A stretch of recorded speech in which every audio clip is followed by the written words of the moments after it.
Hi, welcome to SYNAPSE Talks from SYNAPSE U of T. In this podcast, we chat with people about their work, careers, and insights within the incredible discipline of neuroscience.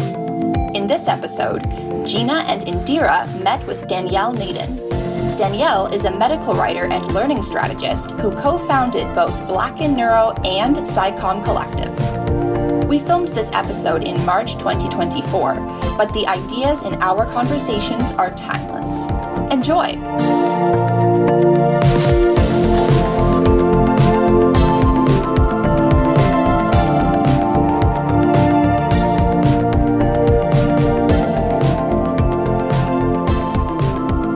Welcome to SYNAPSE Talks. I'm Gina, one of your co-hosts. And I'm Indira, your other co-host.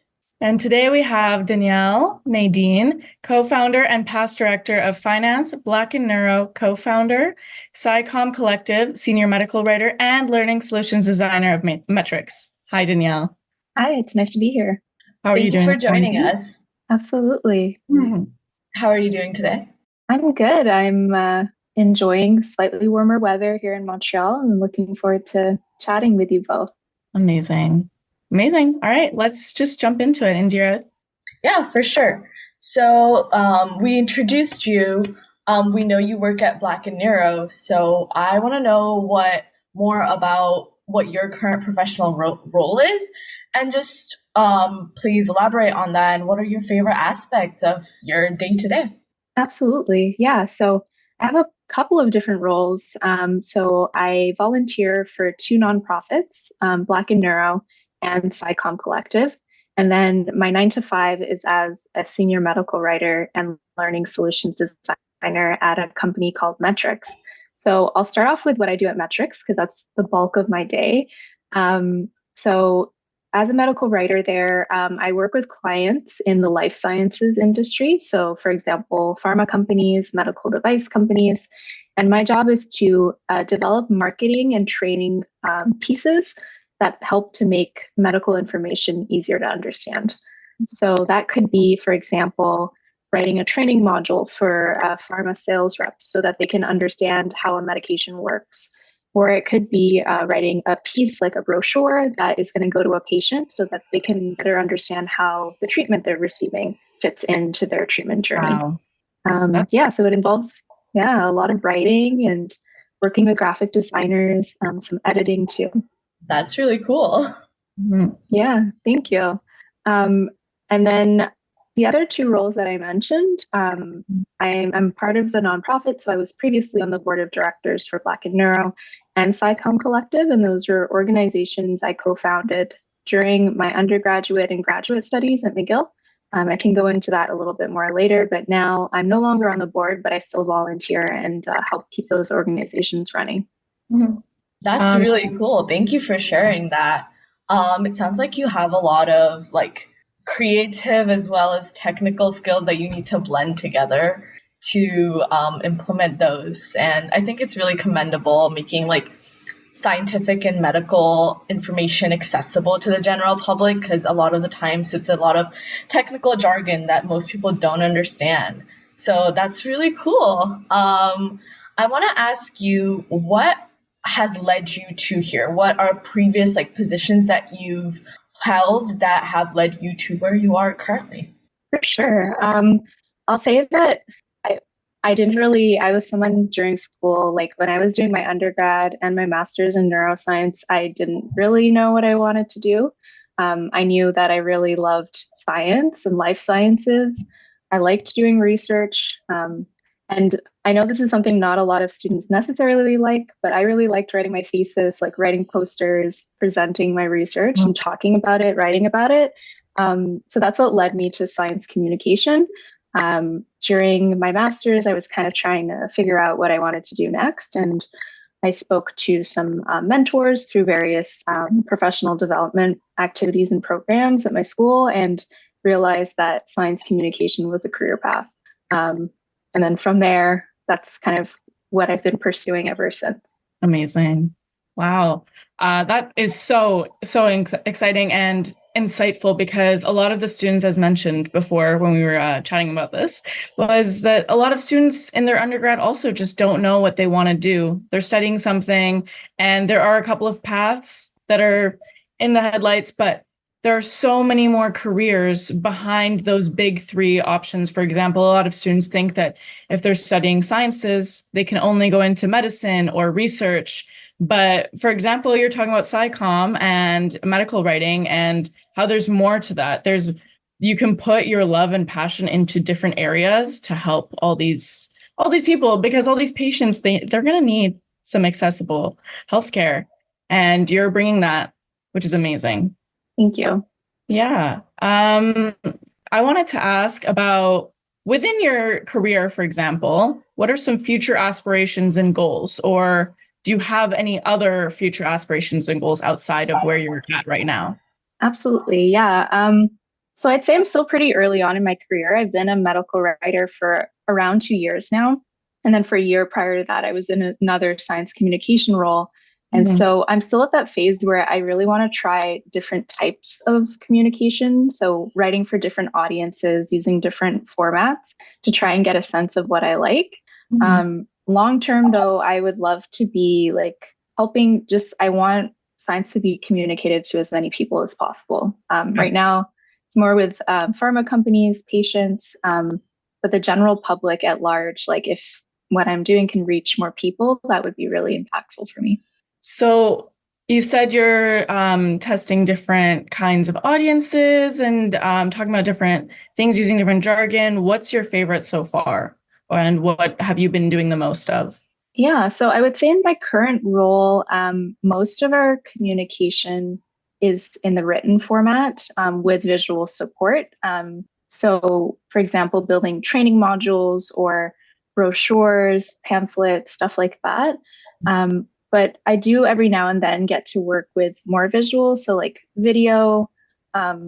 Mostly just video is the main one there. So that's really cool. And things that I haven't tried is like, some of our training can be given through things like podcasts, like what we're doing now.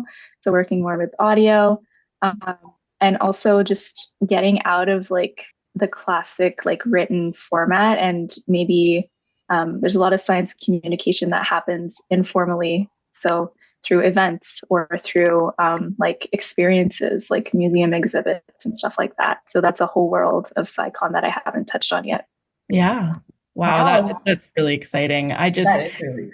I think about like growing up and not knowing a lot about medicine because it's not touched on in school. It's too early to talk about a lot of complicated diseases, for example, and neurological disorders. But then you get to a point in your life where you're expected to know all these things and be able to keep up with all the jargon. So I just look forward to a time where it is accessible for everyone and everyone can be on the same page, or at least have access to information like what you're doing. Absolutely. Yeah. And there's definitely some really great science communicators who are working with younger audiences. I'd say like my job right now is working with adults, but there's a whole world of like people who are writing really cool children's books. They're working at museums and sharing that with the younger generation too. Wow. Yeah, that's really cool. That's very commendable. And I feel like talking to you now, that's something like I had never even considered. And right now it's clicking to me that I would love to do that. So it's so important to have these conversations. Going off of that, you've talked about like the roles you've held before. I want to know what is like a very memorable achievement or something that you're really proud of in your past experiences. Yeah, there are a few, but I think the one that stands out the most to me is when I was still in grad school doing my master's at McGill. I was kind of trying to get involved in SciComm on the side of my studies. And one of my friends at the time, Samantha Yamin, who you may know as Science Sam, she invited me to co-host a webinar with Dr. Teresa Tam and some other health officials who were doing a Q&A about COVID during the pandemic. So that was really, really cool. It was virtual, so I think It was a unique opportunity that I probably wouldn't have had if it wasn't during COVID, but it was really cool to be able to be on that platform and get to help share that information with the general public. It was a Q&A that was streamed on Facebook Live. It was really fun. Yeah, that sounds really fun, and that's very commendable, especially during that time where there was so much confusion and misinformation. That's a very commendable thing. Yeah, Gina, do you want to take it away? I was just about to add that I remember in 2020 just like not really understanding what was going on and what my life would look like. And for you to have this amazing opportunity to still continue to work on what you're doing and get your foot out the door, that is so inspiring that it doesn't matter what's going on around the world, that you can still accomplish your goals and you can still move up in your career and everything.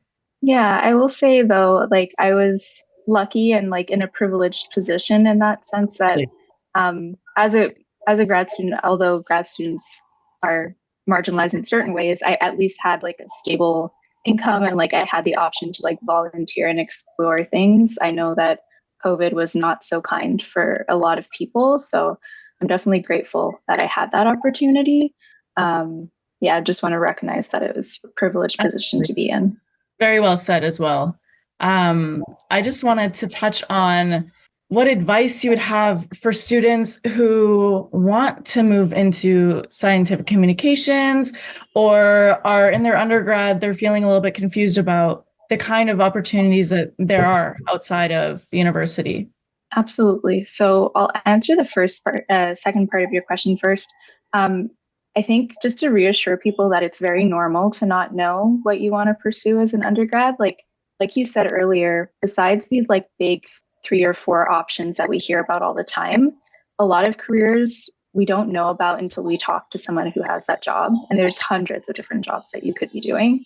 So I would take that pressure off and focus more on talking to people. I found that when I was an undergrad, I spent a lot of time like thinking and like looking up like what program could I apply to for my master's, or what are some jobs that I can think of off of the top of my head. But what really helped was like meeting professionals who were working and just asking them like, what is your job? Going to these events like career fairs or like panels, professional development events where you can meet people and learn about these jobs that you may have never heard of. Like medical writer was not something I had ever heard of until I was in grad school. So you need to talk to people and instead of being all in your head and like just researching things. And then specifically for people looking to go into SciComm, I think experimenting with ways of sharing science beyond what's traditionally shared in the classroom. So, you'll do essays, you'll do presentations in your classes, but what are some other ways you might be able to practice sharing your science or science in general, whether that's contributing to like a student newspaper or a journal, maybe making a poster for like an undergraduate conference, getting those speaking opportunities, or volunteering for an organization that is doing outreach with either, younger students or the general public, and building up those experiences so that when you do get to the point of applying for a job, you have examples of things that you've done. Right. I just want to add on because a lot of students may find that university and undergrad itself is just so time consuming that they don't have time to even look to join clubs and have that commitment on the side. How would you, because you were part of a lot of different initiatives, how would you say that you managed your time, or what advice would you give to these students? Absolutely. So I think there's a couple of points in there. So I think firstly, recognizing that privilege is a thing there, like especially if you are a student and you're working, like you don't have time to be volunteering sometimes. So recognizing like not everyone is going to be able to do a million things. And I think that's on like universities and employers to be more like cognizant of that, of how much time being a student takes.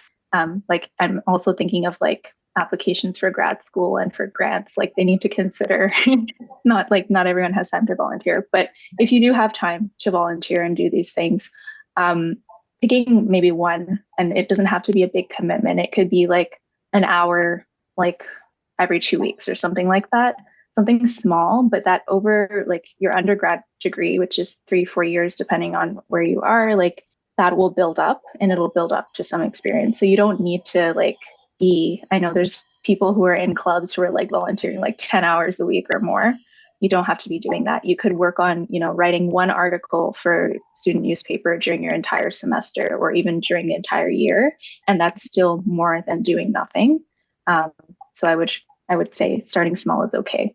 Thank Yeah, you. I think that's great advice. I feel like it's really overwhelming and daunting to like go about trying to find volunteer opportunities, research opportunities. So breaking that down into smaller chunks and then doing a little bit every week or every couple weeks is definitely helpful and definitely feels more doable than just this whole ball of Yeah. accomplishments. And Yeah. And I want to add, sorry. Yeah, go ahead. Can I No, go add ahead, something please. too? I think this is like a larger problem that as a student, you might not necessarily be equipped to address, but a lot of opportunities that are volunteer based should really be paid so that more people can engage in them. So for example, writing for, there were in the past like some websites that would publish writing by students, and some of those were paid. I don't know if those kinds of platforms still exist, but I do hope that going forward there will be more paid opportunities like this, so that everyone can engage fully without having to jeopardize like other commitments or having to work on the side and do other things. For sure, for sure. I completely agree. It is a lot of commitment and time and effort to put in and then that should be compensated well. I agree completely. I want to jump back a little bit. How throughout this, our conversations, we've talked about McGill a little bit, and I want to go back to that. What did you study at McGill? What were you interested in? What were the clubs that you were a part of? Yeah, so I did my bachelor's in science, majoring in neuroscience at McGill. I was in the computational neuroscience stream. So very similar to U of T, like there's different streams. But I started off like interested in everything, and just wanting to try everything. In terms of clubs, I will say like when I first started, my first like year and a half, maybe even 2 years, I wasn't part of any clubs because I was so overwhelmed with just like keeping up with schoolwork and like getting to know people, understanding my surroundings. And then it was towards my last couple of years that I got involved in a group called Scientista. And so this was a club that advocates for gender equity and diversity in the sciences. And I started off as their science communication lead, so helping with Instagram posts, newsletters, that kind of thing, which helped me kind of build the communication skills. And then I moved on to become the co-director of that organization during my second year. So I learned a lot about event planning and like budgeting, and all of that. And that made me realize like, oh, I wish I had joined more clubs sooner. So I know it's overwhelming at first, but it does really help you feel, I guess, more welcome and more like comfortable in your institution.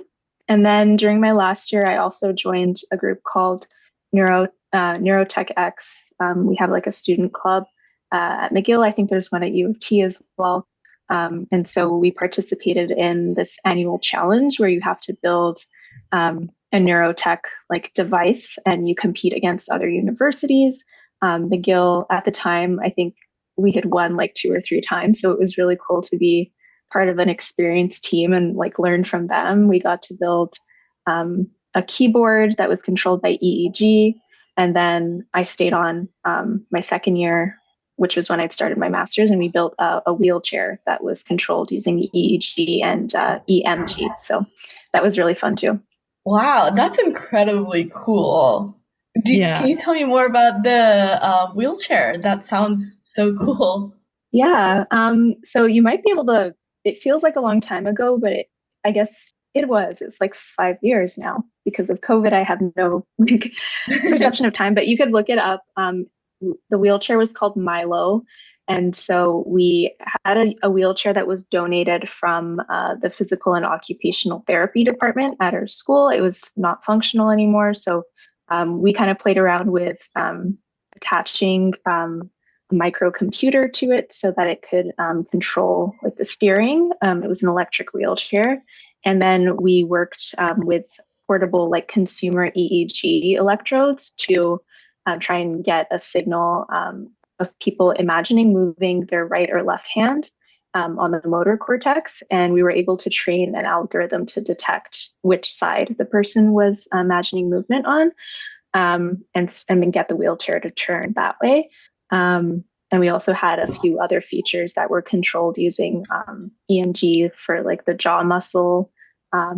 So yeah, the intention was to try and kind of proof of concept, potentially something that could be used to control a wheelchair. And it was, just like a fun experience for us to try out. It didn't really pan out. Like at the time, I think we wanted to like do actual experiments and like work with wheelchair users and like try to make it some panning out in that way. But it was a good learning experience. Yeah, that sounds incredible. I don't think I could have thought about an idea like that, but that's so interesting that you were part of a club and with people who wanted to build something like this, and you all moved forward and you were competing against other like-minded people who had ideas like this. And it just goes to show how much technology and science is advancing and how much the future is so much closer than we expect it to be. Yeah, it was nice to like really, it was really cool because it allowed me to work with people in other departments and programs too. So we had people in like engineering, computer science, psychology, cognitive science, neuroscience. So it brought together these different perspectives and allowed us to have these different kinds of ideas, because I couldn't have come up with that on my own either. Definitely not. So meeting like-minded people is super important and helps a lot for expanding your view of what you can do with your degree. Yeah, for sure. I want to add on to that. I know you mentioned that it didn't pan out, but regardless, I think it's so cool to have like pioneered that and be a part of that technology to improve the lives of wheelchair users in the future. So that's incredible. Thank you. Some other questions that we wanted to ask you, for example, who or what inspired you the most up to this point in your life, towards your career, for example, towards your accomplishments, studying neuroscience? Is there one point in your life that you could pinpoint and think that this is what led me here? I don't think I have like one moment or one person. I think it's really accumulation of lots of little things. So I'd say like my family is a big one.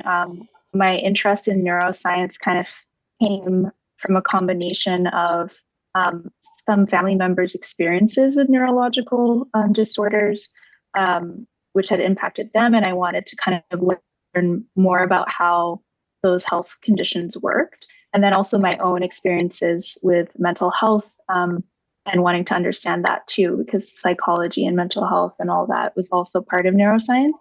So that was the personal motivation. And then more on the career side, I think there's so many people who really inspire me. So other science communicators in Canada who I kind of looked up to when I was a student, and kind of, I don't think I've emulated them really, but I hope to be. So people I mentioned before, Samantha Yamin, there's Rakib Tesfaye, who is a host or was a host of a podcast and now works at Public Health Center doing science communication there.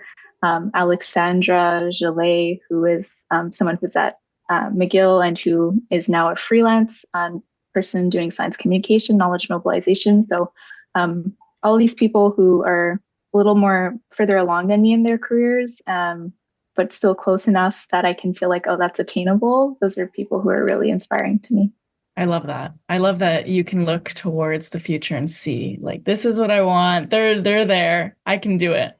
Mm-hmm. Amazing. Yeah. So just going off a little bit more casual here. Can you tell us more about your hobbies? What are you interested in outside of work? Absolutely. So, no video for the podcasters, but you'll see like there's a few plants behind me, and in my living room there's like 30 plants. So, I really like house plants. I don't have a garden, but just like growing vegetables and stuff on my balcony. That's one of my big hobbies. Otherwise, I'd say like reading and like anything creative. So drawing, painting. I'm still trying to like get back into doing those hobbies regularly because I find that as a student, kind of those things take a back seat. And even years after graduating, I'm still trying to like bring those things back into my life. Yeah, those are the main ones. That's really cool. I've also tried really hard to get into like growing plants, but I have a really hard time keeping them alive. Um, I did too at first, but yeah, you get the hang of it eventually once I think COVID is what did it. Like having a lot of time around the plants really forced me to learn to pay attention to them. yeah. Um, I'm newly a research assistant, and one of the things that I like to tell people every time they ask me about how it's going and the job and everything is I like to talk about the little things in the job that at first I never thought I'd get the hang of, and I tried to avoid because I just didn't think I'd be very good at it. And a month in, those were the tasks that I was doing the most of because I just got the hang of it. And I just wanted to ask you, in your job, is there any any part of your day that at first it was just a little bit daunting and you didn't really want to, you weren't very good at it yet, but now it's just one of the best parts of your day? Yeah, the first one that comes to mind, and I apologize for like past me who didn't like this, and we all understand why. Like, um, meeting with clients, like, so we work with a lot of clients who are from companies who are hiring us to work on their communications materials. And when I first started, I was super intimidated by like leading meetings and like talking to these people who are like much more senior than me in their careers and who were at like pharmaceutical companies. And I didn't really feel like I knew what to say or how to navigate those conversations. But now I would say that's something that I do pretty regularly. And it's one of the best parts of my job, I find, is getting to understand, why they're coming to us, what they need help with, how we can tailor whatever communication or training solution to address their needs. That's also something that I really didn't learn in school. Like I was a research assistant working in a lab with people and I would talk to them, but it was always like brief. And that felt a little bit easier because I understood the research. Whereas when I was first starting this job, I felt like I didn't know what I was doing. Now I do. I feel a lot more comfortable. Yeah, definitely just developing those skills. And it's the skills that no one really tells you about. It's just kind of something that you learn on your own. On the same note, is there something, and it could be the same thing, that would keep you from looking for a different job or moving on to a different job? So do you mean something that I really like at my current job? Like, Yes. okay, Yeah, something that would yeah, keep you there. that would keep me there. For me, it's my current job. It's my colleagues. Like, I really love the people that I work with, and they're super supportive. Like, it is sometimes a fast-paced kind of world to be in, medical writing, and so it's just really nice to have team members that you can lean on, and clients too. Like, we have really good clients who are fun to work with. I think that's important in any job, no matter what career you're in, the people. Mhm. Yeah, definitely. I completely agree. Working with clients and building those interpersonal skills is like in any job is very essential. I want to go a little bit like opposite ways. I want to ask you, what is one of the like biggest hurdles that you've faced in your professional journey so far? Yeah. So I think one of the challenges for me was like my first job when I did graduate. So for context, I was working at CIHR, so the funding agency, and at one of the institutes. And I really liked the work that I got to do there. Really cool people that I got to work with. But a lesson that I learned was like how slow things are in like government world. And so that was a frustration for me. And it was something that I knew that from being a researcher that things can move slowly. Like when you're doing a research project, it can take years to have any progress. But I thought that, once I'm like in a different field, like outside of academia, that maybe I can see impact a little bit more quickly. And that was not the case in the public sector where I was at the time. So that was a big challenge for me. And one of the reasons that I ended up switching to my current job, because I'm somebody who I can work on the same thing for a long time, but I do like to see the impact of what I'm doing. So yeah, that was a big challenge for me. It was just like resetting my expectations about what the work would look like outside of academia. Yeah, for sure. That does sound frustrating, especially for someone who I can tell someone is you who's really wants to make an impact. And going off of that, I can tell that from our conversation that you're really passionate about uplifting like marginalized voices as well. And I want to ask you how like your current position as a medical writer allows you to do that. Yeah, so I would say my current position, not as much as I would like. And that's why I also have my other roles at my nonprofits that I can talk about in a second. But in my current role, I would say one thing that we do is a lot of the diseases that we work on are rare diseases that don't have a lot of treatment options. And so it's really fulfilling for me to get to work on some of these different brands and products that we know are going to help a very small patient population that doesn't have a lot of treatment options. So developing resources for those patients is really fulfilling. But beyond that, I would say that outside of my 9 to 5, Black in Neuro is one of the organizations that I co-founded in 2020. And we really aim to increase diversity in neuroscience and neuroscience related fields by uplifting and empowering and celebrating Black scientists in those areas. And so through that organization, I've been able to help organize professional development events, networking and social events, and just broadly like sharing resources like job opportunities, grant and funding opportunities. And so that's been really important for me because when I was a student first starting in neuroscience, I didn't have any Black professors. There weren't that many Black students in my classes. And now we've kind of built out this network so that no matter what institution you're at, there's at least an organization you can turn to find people with similar backgrounds and support sometimes when it's needed. Particularly in 2020 with the murder of George Floyd and the Black Lives Matter movement, we felt that was important to have that space because a lot of people were feeling isolated. And the other organization that I co-founded is SYCOM Collective, and we aim to help train researchers on how to communicate their science in a way that considers equity, diversity, inclusion, and social justice, because we found that, there's already one problem where we're not communicating our science to everyone, but then there's the added layer of thinking about like the diversity of the audience that you're communicating with and how science has not always been kind to everyone or most marginalized people. And so how can you acknowledge that and how you're communicating? How can you make your communications more accessible? So we host workshops and we share resources relating to that. I can't even imagine being a student and like finding your community. But like, it's just so to feel that again, to feel like that way for the first time again. Wow. And to make that change and be part of it, you must feel so proud and just like I did that. And I'm so glad that I did that, because if I didn't, I can't even imagine how different everyone's lives would be. My life, people in McGill, just all these students who found their voice and just this community to look to. Yeah. I just wanted to add as well.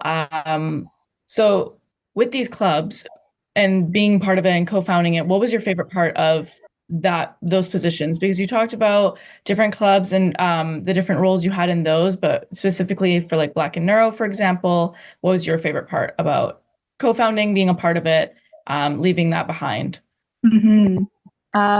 So for Black in Neuro, I think I know I'm like repeating things I've said about with regard to other questions, but it's still really the people that I've met. So Black in Neuro, we are an international organization. Most of our members who are part of the leadership team are in the US and in Canada, but I was able to meet people throughout the US, Canada, and the UK during the pandemic, and we really formed these great friendships, and I've since been able to meet some of them in person, and these are, I think, lifelong friendships that we've built. So that's been really, really amazing to me, and just seeing that impact not only for me but for other members of our organization who have been able to meet peers, whether it's in their city or nearby that they can connect with.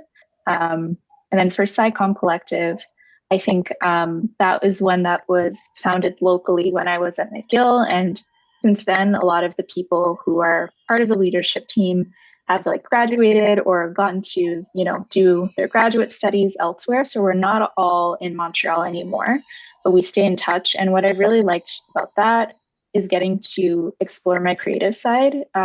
So we get to talk to science communicators who are doing really cool things. Like we've had workshops with, for example, we had one with a poet who writes poetry about the environment and climate justice.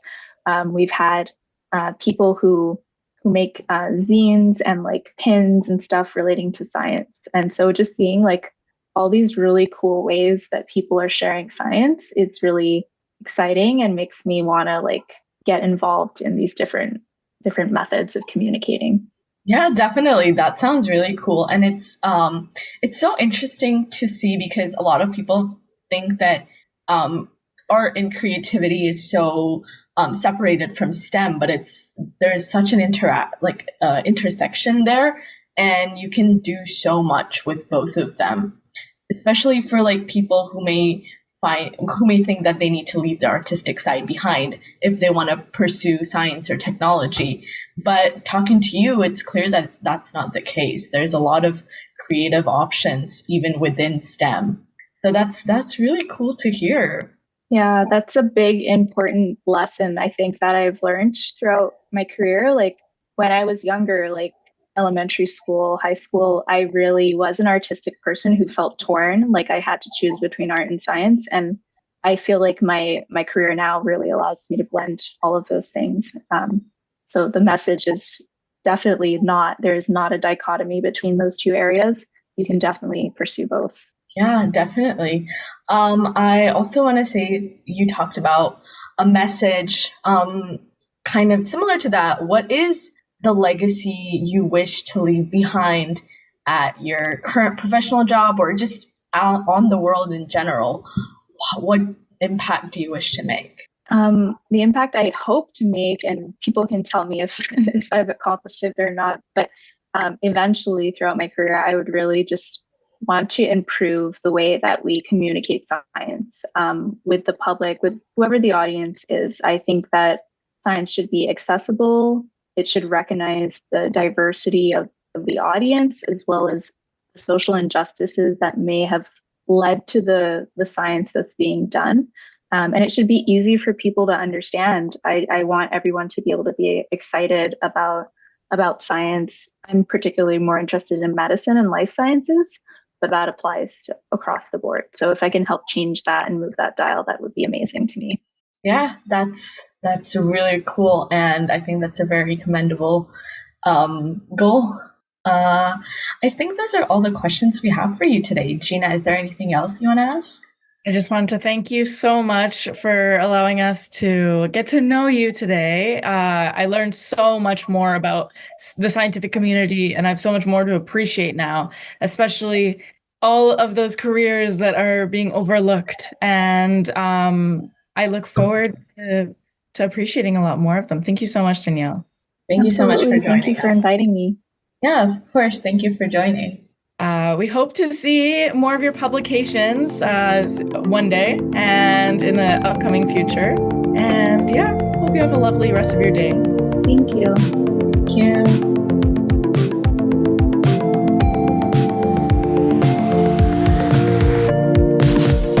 That's it for today, folks. Thank you for listening. We hope you enjoyed this episode of SYNAPSE Talks by SYNAPSE U of T. By the way, the marvelous music that plays at the start and end of the episode is called Arcade by Artur Aravidi. It is licensed under an Attribution Non-Commercial 4.0 International License from Creative Commons. You can access this music at freemusicarchive.org. And if you want to hear more episodes of SYNAPSE Talks, you can visit our website at synapse.sa.utoronto.ca. That's synapse.sa.utoronto.ca. Bye for now.